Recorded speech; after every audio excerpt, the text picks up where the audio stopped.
Good afternoon, good morning, and good evening to you all in one of the TSB Nation. I'm Rustin Edwards, based in Switzerland, with my illustrious co-host, Mr. Matt Stanley, who is not, I repeat, not working out of a bunker.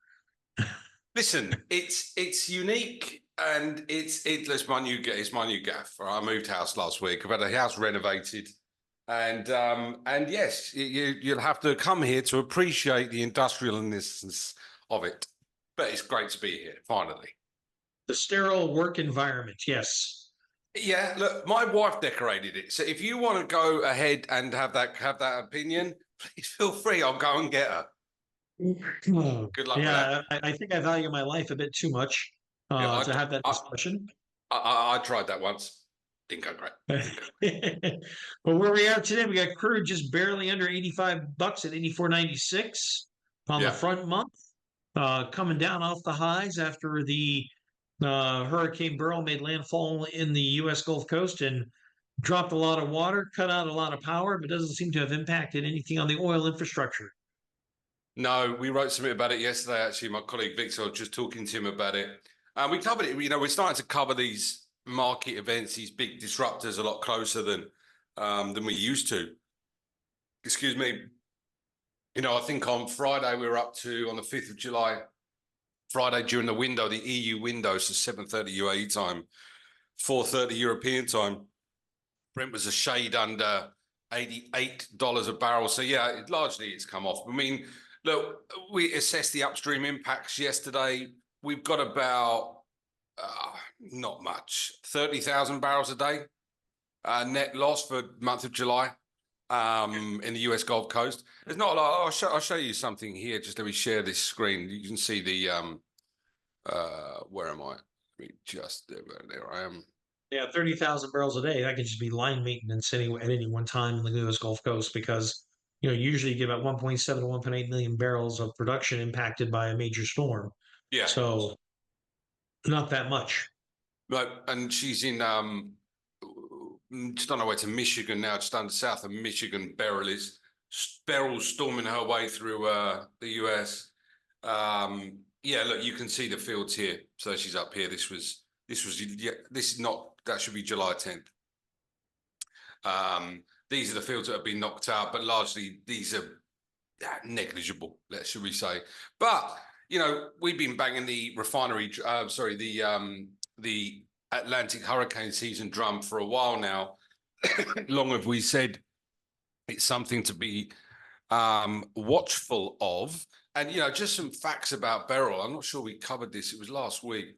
Beryl was the strongest hurricane ever to form in the month of June. And we had like Tropical Storm Chris that went through the Gulf Coast. And ironically, actually, Tropical Storm Chris made more of an impact when it came to Mexican oil supply than Beryl did as a Category 5 hurricane. It was only Category 5 over the Caribbean Sea. When it crossed over the Yucatan, it collapsed into a tropical depression or tropical storm, and only made landfall as a Category 1 in Texas. So, the knockdown effect of the mountain ranges in the Yucatan Peninsula did their impact on the storm greatly and reduced a lot of the energy. But nevertheless, I mean, so there was about a 24 or 48-hour outage on the port calls, but it looks like Port of Corpus Christi has resumed cargo operations. Refineries have come back up to full rates that were impacted in Corpus Christi. So, it's a net. It was a negligible impact to the oil industry, although it was devastating to a lot of the islands in the Caribbean.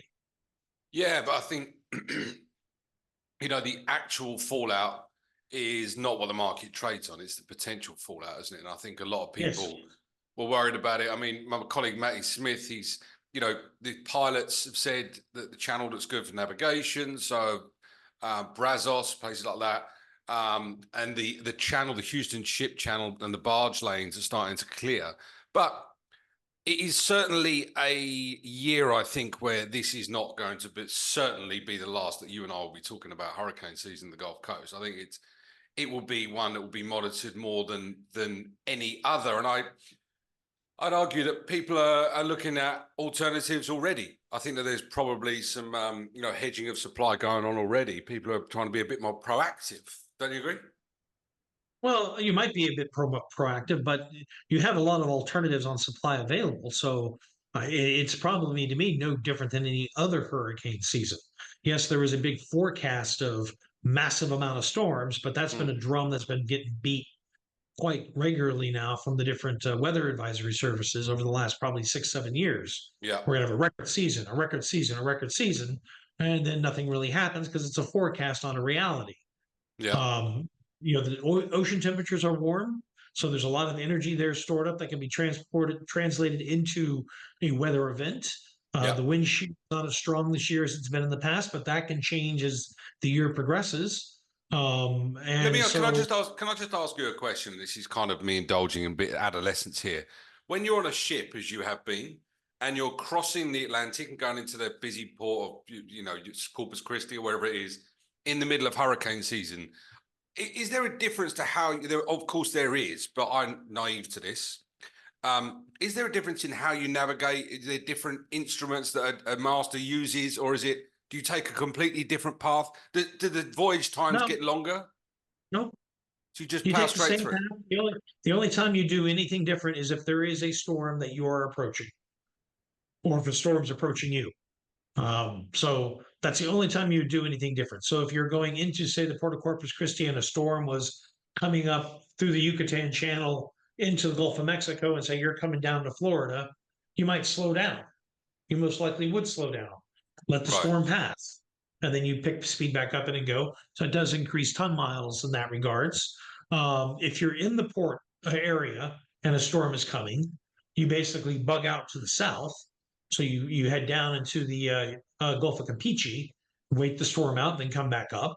So there's a 3 or 4 day delay in that regards as well. But right. under your normal navigation, you don't do anything different than you do under any type of weather event that you encounter. Because hurricanes are one type of weather event, but you can encounter very intense storms in the North Sea that are just as bad as a hurricane, but they're not a hurricane. Right. Okay. Now, just interesting. Someone was asking me the other day, like hurricane season, do you kind of avoid that Cape Verde Islands where they pick up from and then it goes into the Caribbean, but it's business as usual. Business as usual. You just monitor the storms and you adjust based on how your path is going to cross a major storm one way or another. So you adjust your course, you adjust your speed. Okay. Can I just say, as the brave chap that I am, that if I was even in a canoe and I saw that there might be a chance of rain in front of me, I would be jumping off said canoe because I'm brave. But I don't know, it probably works differently if you're a mariner. Anyway, look, I mean, okay, barrels, so worth probably, we can see about $4 or $5 a barrel flat price, settled nicely back into the comfort bosom of 85. Yes. And And there's probably even more downside risk because you do have a bit of a cooling off in some of the geopolitical tension that was also added to the price rally to 87. yeah, There's a lot of the talk of Hezbollah and Israel picking up, causing going into a major escalation, a major war that has yet to develop into something yet other than the usual missile and artillery exchanges that are going on. yeah. That was one of the underlying bullish cases, along with Beryl, to keep prices elevated going into the end of last week. But you showed me a chart before we came on today of what Brent has looked like over the last sort of 18 months, and I want to be polite and not use words like boring or range bound or boring. But nothing else comes to me. I mean, look, the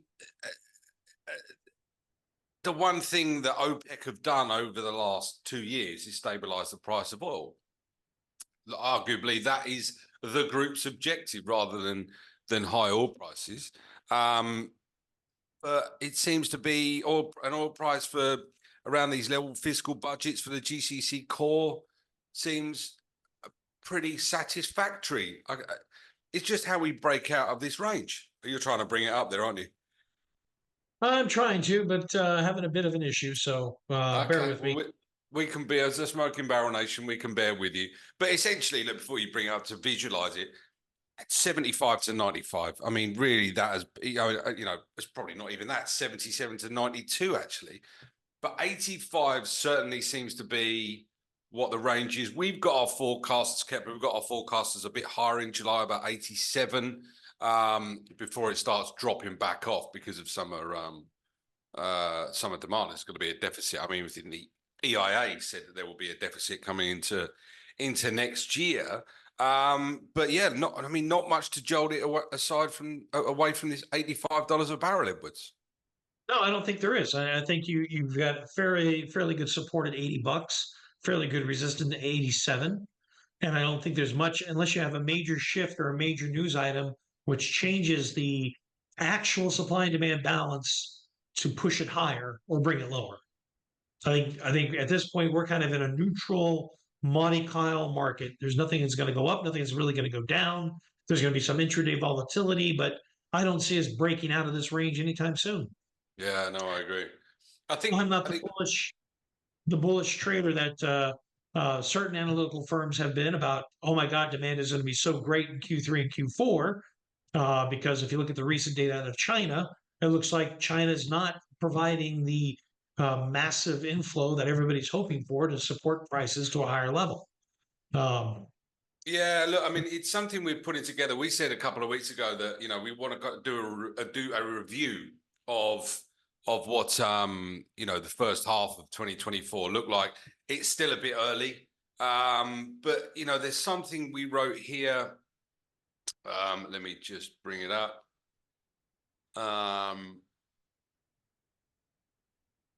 We're not very good. We're not very technically. Oh, here we go. How do our demand forecasts look? Share. Right, how do our demand forecasts for liquids compared to those of other agencies? I don't want to throw anyone under the bus, but OPEC are quite bullish, aren't they? I mean, that it's in their nature. We've said this every week. But yeah, look, in actual facts, when we're looking at January, April at the average, you compare it to the other agencies, IEA, us, EIA, and OPEC. Total product growth, OPEC are up here. Of course, they are about 2.2. It's looking like it's coming in around 1.4. And we're very much sort of aligned with the other agencies. In fact, the IEA and the EIA have come down more in line with ours, just sort of about 1 million barrels a day of demand growth. It's an awkward one, isn't it? Because you never kind of want to say, OPEC, you're wrong by like 1 million. But I think that's been the problem with OPEC is that they've been wrong, but they refuse to admit it. And that's why they no longer allow members of the IEA at their meetings or any other agency that reports something they don't want to hear to their meetings. I mean, why has Reuters and other major news reporting agencies been kicked out? Because they report the facts and they report the reality, not the fantasy. And so OPEC does need to be challenged on their demand forecast because their demand forecast is super not overconfident, but it's over aggressive. I'm inclined not to comment here. Yeah, I hope we don't lose any viewers who are pro OPEC from this. I'm not commenting. I haven't said anything. All right. But I will go out on the limb and say OPEC needs to hire a new bunch of analysts, or they need to stop smoking whatever they're smoking. Well, it's certainly not the barrel, is reality. Yeah, it's not the barrel they're smoking, is it? Anyway, look, just moving on and insert disclaimer. This is not the opinion is that of only of Edwards, not of Stanley. And we love you really, OPEC. Can we move on quickly? Just something else that's happening and, forget all this facts and figures and reality. Let's talk about, other parts of reality as well, I suppose, but what may or may not happen when it comes to oil markets, big disruptors, new material that's coming available in the market with new refineries. I hosted a webinar yesterday, two actually, on the Dangote, our outlook for what's going to happen with the new Dangote Refinery. Now, I didn't do anything apart from blag a little bit and introduce people and then take the credit for their work. But, I've been doing that for 24 years, so I'm not going to let that stop me. But, it's a really important topic. It's a really important important move for, not just the African oil industry, but the oil industry in general. This new refinery, biggest single train refinery in the world, 650,000 barrels a day. And, we had amazing attendance yesterday. Lots of questions, couldn't get round to them all. It's a real significant moment, and I can't put hyperbole around it enough. You and I have been banging the drum for a long time. Look, give us a quick snapshot, what you're seeing, what you're hearing, from material in the market, talk in the market. It's still talk of the town, isn't it? But still is, because it is the biggest swing barrel, I think, out there in the market. I mean, when you think of it from a fuel oil basis, when Al Zor came up and started exporting fuel oil cargoes pre-summer, that was the big swing barrel, especially for the east of Suez supply and demand balance. Now that we're in the middle of summer and KPC and Qatar absorb majority of that 0.5 fuel into the utility base. And then Dangote came up and running. Dangote exporting 400,000 tons of fuel a month in some cases, which is massive amounts of fuel, which again has kept the 0.5 market, I think, relatively supplied versus Al Zor. I mean, I think if you get Al Zor coming up line and Dangote exporting, 0.5 markets are going to crash because there's just going to be more supply than there is demand for. Now, the one thing with the Dangote barrel, it is a bit more feedstock-ish because it is has a high recovery versus what you have out of the Al Zor. It has lower metals, better MCR, so it can have a better outlet into the feedstock market for gasoline and distillate production. And I think with the weak gasoline season that's been in swing so far this year in the United States, that home for those feedstock barrels doesn't exist as strong as everybody would think. But nevertheless, it's something out there. Same with the naphtha they produce. I mean, everything they're exporting right now is straight run product. Yeah. Look, you and I, unfortunately or fortunately, can look back at a comparative refinery that's come online within the last 2 decades, and we've compared it here. And my colleague Sumit yesterday compared it to the Reliance refinery in Jamnagar, right? Followed a similar timeline. So it was agreed and awarded in 1993, 2014 here. And we saw DEC 2001, Reliance really started to export products. An 8-year, excuse me, too excited, an 8-9 year sort of project from award to completion when they were starting to distribute products. Now, Dangote here started in 2014, and we're looking at second half 2025 for complete handover.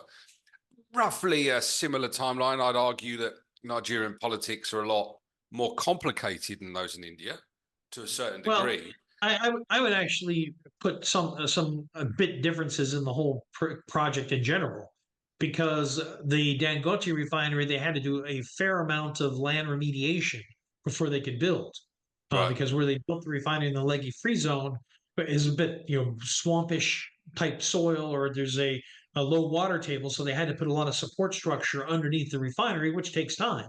And then, of course, you had the wonderful COVID outbreak, which reduced construction on all the units because of that. Basically, let's take a 2-year hiatus on everything going on because of COVID. I mean, look, this is the key thing, and I want to get your opinion on this. So there's a few things I want to touch on here, right? So just let me land on them.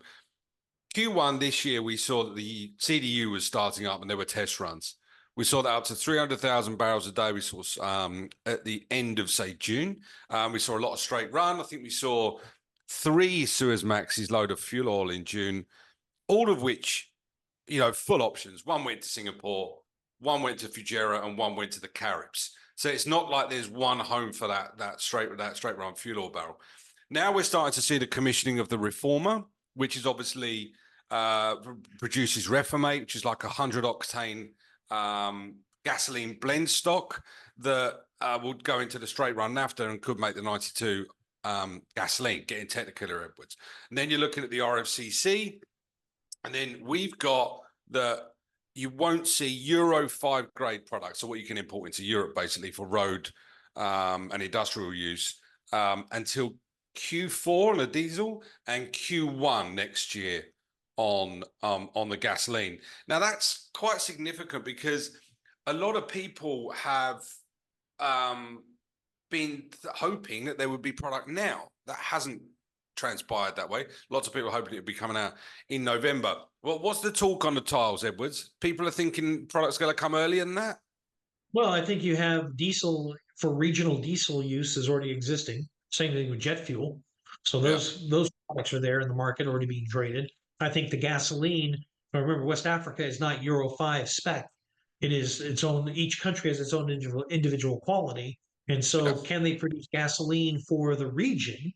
I think that happens sooner before you make a Euro 5 grade gasoline. And so to say that, oh, it's not ready until it's making Euro 5, I think it's ready when it starts making local gasoline for the local consumption in the whole West African region, from the whole Gulf of Guinea.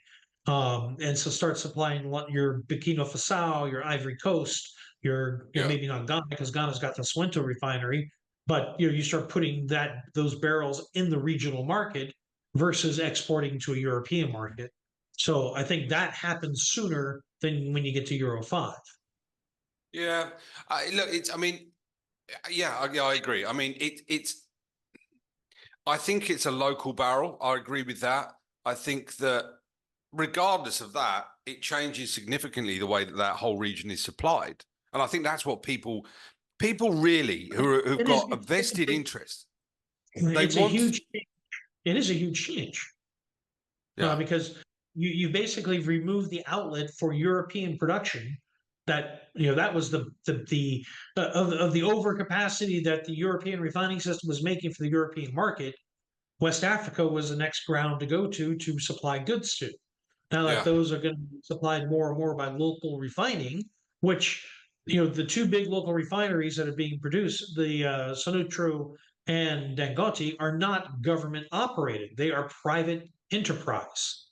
yeah, And being absolutely. private enterprise, they've got a bit more control and a bit more flexibility on what they can do and how they can do it versus a government run refinery. Yeah, you're right. And look, and that also leads me on to the next point. Nice segue. Thank you, Edwards. Is that gives you flexibility in feedstock, right? That gives you flexibility in what crude you can run. And I think that's the difference, isn't it? Because if you have a government-backed refinery that is there to run domestic crudes and produces fuels for the domestic market, it's very insular, isn't it? It's very and there's a lack of optimization that's possible there, and you're leaving money on the table. Someone else is going to make that money. And look, Victoria, my colleague, she put this great presentation together. Sumit did the products. Matt Wright, my good mate, did what impact on freight, because obviously it has an impact on freight. And here you can see the impact it's going to have on crude supplies, imports. At the moment, 30% of crude feed into the Dangote Refinery has come out of the States, out of the US Gulf Coast. But the biggest part of the pie, when you make up what feeds it's been running, has been Midland, and they've signed a term contract. Midland has an API of 42, so it's a light sweet crude that has high gasoline yield, and then you can see the other crudes that they've been run. Now here's a technical one I want to run by you. I didn't know this yesterday. Single train unit can only ever run at around maximum of about 90%. It's a very complex unit to run, right? So you're talking here, we don't see Dangote running at more than 450,000 barrels a day by the end of Dec 25. Out of a 650 nameplate, what's your view there? Well, I think you're taking a very pessimistic view as to when they get secondary units up and running. Because if you're going to scale in the secondary units and bring them up to max capacity, you've got to bring the crude feed up a lot quicker than what you have there. Because right there, from what I can ascertain from what you see there, is that you're not projecting actually the startup of the RFCC, because you're not going to run an RFCC at 25%. You're going to run it up to 80, 90%, just like every other unit.